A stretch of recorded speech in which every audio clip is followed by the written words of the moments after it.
Tonight, the city of Indianapolis one step closer to passing an ordinance that would regulate these motorized scooters.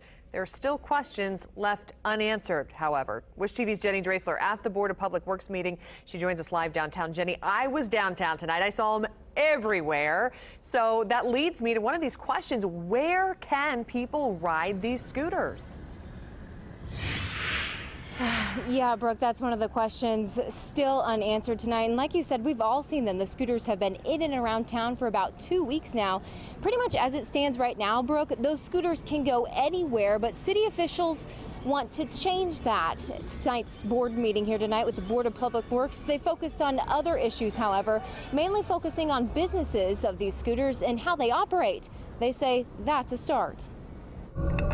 It's literally happened immediately. I mean, it's the audacity of, so it really is important at some point that we find a way to curb this, because it's going to be chaos, utter chaos. It's an issue the Indianapolis Board of Public Works grappled with for more than 2 hours. What to do with the motorized scooters that hit the streets of Indianapolis this month.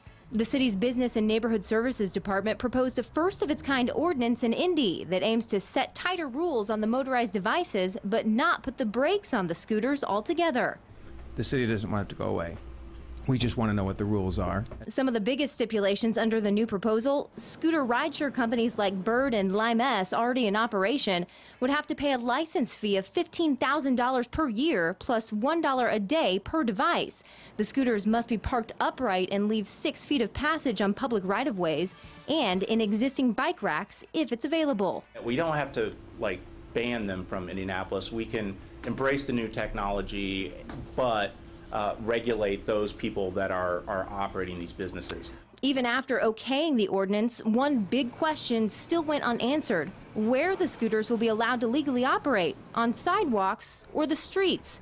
The unresolved issue had both community members and city officials concerned. Initial consideration is about business licensing rather than the immediate public safety aspect of, okay, you have people who could get hit on sidewalks, or you have people who could get hit on the road because their vehicle's only going 50 miles an hour.